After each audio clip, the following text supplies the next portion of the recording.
মার্কিন president Donald ট্রাম্পের আহ্বানেও গাজায় থামছে না ইসরায়েলি আগ্রাসন। উপত্যকাটিতে দখলদার বাহিনীর হামলায় প্রাণ গেছে অন্তত আরও ২০ ফিলিস্তিনির। ফিলিস্তিনিদের উত্তর গাজা ছেড়ে দেওয়ার পরামর্শ দিচ্ছে ইসরায়েলি সেনাবাহিনী, সেই সঙ্গে গাজায় আর ফিরে না যাওয়ার হুমকি দিচ্ছে আইডিএফ। এমন আবহে গাজা শান্তি পরিকল্পনা ভেস্তে যাওয়ার আশঙ্কা তৈরি হয়েছে। নানা জল্পনা ও সমীকরণের পর শুক্রবার ডোনাল্ড ট্রাম্পের গাজা শান্তি প্রস্তাব আংশিকভাবে মেনে নিতে রাজি হয়েছে ফিলিস্তিনের স্বাধীনতাকামী সংগঠন হামাস।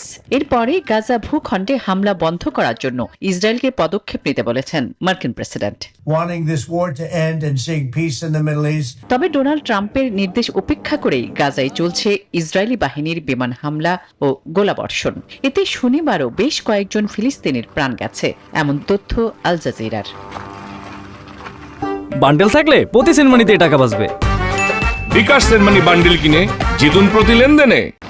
শুধু হামলায় নয়, ফিলিস্তিনিদের উত্তর গাজা ছেড়ে দেওয়ার বার্তা দিচ্ছে ইসরায়েলি বাহিনী। সেই সঙ্গে তারা যেন আর গাজা ভূখণ্ডে ফিরে না আসে, দখলদার বাহিনী সেই হুমকিও দিচ্ছে। এমন পরিস্থিতিতে গাজায় শান্তি প্রক্রিয়া ভেস্তে যাবে কিনা তা নিয়ে প্রশ্ন উঠতে শুরু করেছে। ইসরায়েল হামাস সংঘাত থামিয়ে গাজায় শান্তি ফেরানোর উদ্দেশ্যে গেল সপ্তাহে ২০ দফা প্রস্তাব দিয়েছিলেন ডোনাল্ড ট্রাম্প। এতে যুদ্ধবিরতি ৭২ ঘণ্টার মধ্যে জিম্মি মুক্তি, হামাসের নিরস্ত্রীকরণ ও ধাপে ধাপে ইসরায়েলি সেনা প্রত্যাহারের প্রস্তাব আছে। সেই প্রস্তাবে ইসরায়েল সম্মতি জানালেও নীরব ছিল হামাস। শুক্রবার এক বিবৃতিতে সেই প্রস্তাবে সম্মতির কথা জানায় গোষ্ঠীটি।